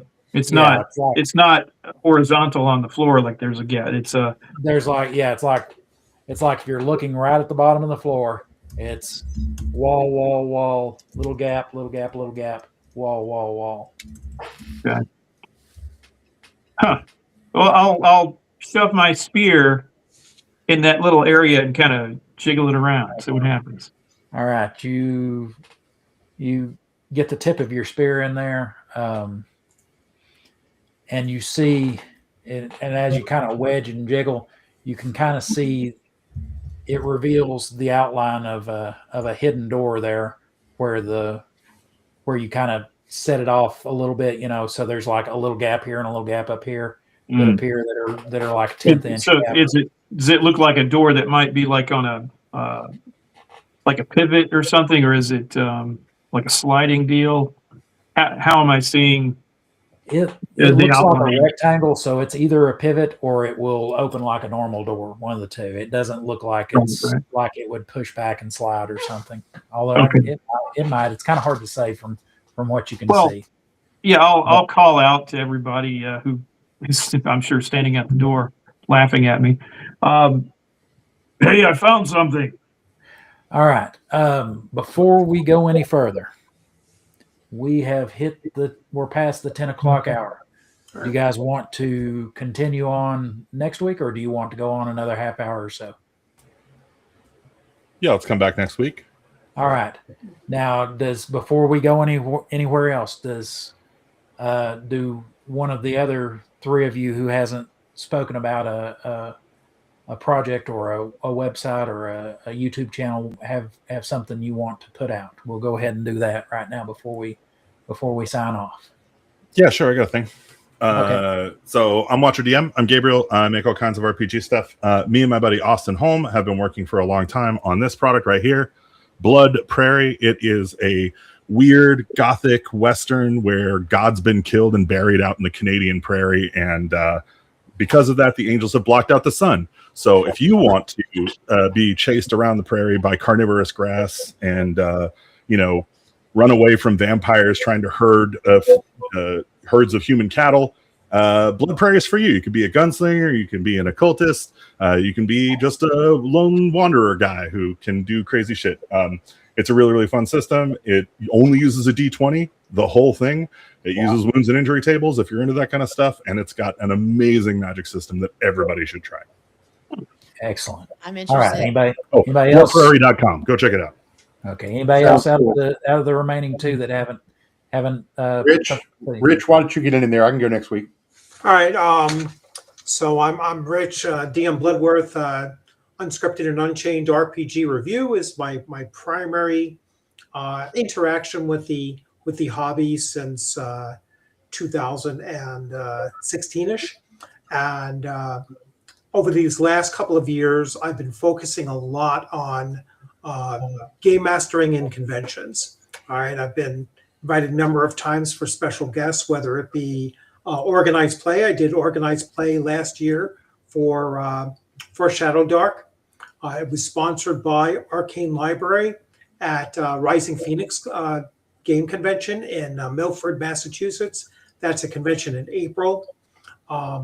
This past June, I was at Central New York RPG Con, where I started running for the first time, running Hyperborea 3rd edition. All adventures that I run at conventions are my own creations, and I'm currently working on cleaning up and actually making it even better. The adventure that I ran for Hyperborea 3rd edition, it is an adaptation of Conan's Red Nails, and I just recently picked up as part of their big sales. I got the Monolith Red Nails set, which is an incredible set. I'm sending out many of those figures over to Troll Den Painting. If you're familiar with Stan's work, he's an incredible miniatures artist, and that will be running at ShireCon that's in Canaan, Connecticut, September 25th and 26th. And then later on next year, I'll be introducing another game to my repertoire of running at conventions. Probably be doing Teenage Mutant Ninja Turtles, the most recent printings of that, for looking for a younger audience, right? So this one's going to be opened up to 13 and above. So looking to have a lot of fun with that as well. All right. Nice. And Erudite, do you want to say anything before we go? Chris Miller, did you go? Well, I didn't. I've got a lot of things kind of that I'm working on right now. Unfortunately, I'm having some trouble with the printers and everything, so I don't have my proof copies yet. So there's not like a solid product I could point out right now. I've got a there's the newest issue of Mad Scribe magazine that is finished, but I'm still waiting on it. I'm working on a book called Sons of Heaven. That's actually finished as well, but I'm still waiting on the proof copies. That's a sci-fi space opera game that'll be out in the next couple of weeks. I'm working on a book for Rob Kuntz that's going to be The Adventures of Robilar. I started that this week, and it's going to take a few weeks before I even get that really going. So, a lot of good things coming up in the future. I think maybe by next game, the next game session, I might be able to actually point, like give you some links or something to hopefully some of the products, but we'll see. Now, do you have your back order or your backlog of Mad Scribe anywhere that people can? Yeah. So if you go to Drive-Thru RPG, you can buy them anywhere books are sold. So, if you go online at Barnes and Noble or Amazon or Walmart, Target, Drive-Thru is a good place. Say I send people, most of the time, but they do give me a little bit better royalty on that one. So, but yeah, you can. This is the 15th issue of Mad Scribe, so it's a quarterly magazine. It's been around for like 5 years, and I've got all those back issues available anywhere you go. So you can get them in PDF or print. They tend to be, depending on premium or standard, or whether you get soft cover or PDF, it's going to be somewhere between $10.99 and say $19.99 for an issue. Okay. Cool. And I'm Erudite DM, and last year I started writing content, some A5 zines. You can find my stuff on Drive-Thru. Like a lot of creators, I have 4 or 5 other products that are about 60% done and seem to just keep spinning in circles and never get finished.